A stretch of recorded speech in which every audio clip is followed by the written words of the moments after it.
తాకట్లో ఉన్న మీ బంగారాన్ని విడిపించి ఆ రోజు ఆన్లైన్ రేటుకి కొంటాం. Sharma gold company. 2024 అక్టోబర్ 16న బీహార్లోని సరన్ సివాన్ జిల్లాలో కల్తీ మద్యం తాగి ఒకరు కాదు ఇద్దరు కాదు ఏకంగా 35 మంది అమాయక ప్రజలు ప్రాణాలు కోల్పోయారు. ఆ విషాద ఘటన వింటే ఇప్పటికీ కన్నీళ్లాగవు. ఈ మరణాలకు కల్తీ మద్యమే ప్రధాన కారణమని బీహార్ డీజీపీ అశోక్ రాజ్ కూడా ప్రకటించారు.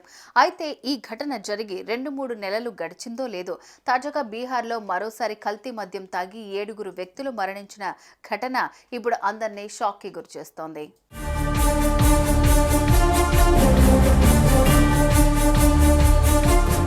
సంపూర్ణ మద్య నిషేధం అమల్లో ఉన్న బీహార్లో తెరవెనుక కల్తీ మద్యం దందా యథేచ్ఛగా సాగుతోంది.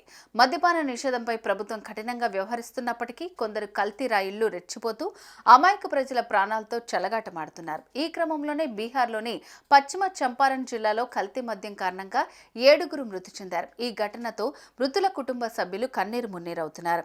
ఆదివారం వెలుగులోకి వచ్చిన ఈ ఘటనపై అధికారులు ఒంటికాలుపై లేచారు.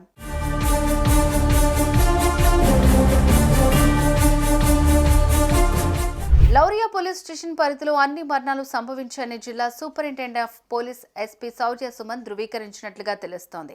దీంతో అధికారులు విచారణకు ఆదేశించారు. అయితే కల్తీ మద్యం సేవించడం వల్లే ప్రాణ నష్టం జరిగిందని స్థానికులు వాపోతున్నారు. కాగా గత 2 మరణాలకు కల్తీ మద్యంతో సంబంధం లేదని కూడా స్పష్టం చేశారు ఎస్పీ. ఈ మరణాలపై కేసు నమోదు చేసుకున్న పోలీసులు అన్ని కోణాల్లో దర్యాప్తు వేగవంతం చేస్తున్నారు. ఇదే ఘటన ఇప్పుడు స్థానికంగా తీవ్ర కలకలంగా మారుతోంది. 7 మరణాలకు కారణమైన నిందితులను కఠినంగా శిక్షించాలని, మాకు న్యాయం చేయాలని మృతుల కుటుంబ సభ్యులు కోరుతున్నారు. సుమన్ టీవీలో మీ పర్సనల్ అండ్ బిజినెస్ ప్రమోషన్స్ కోసం కింది నెంబర్కి కాంటాక్ట్ చేయండి.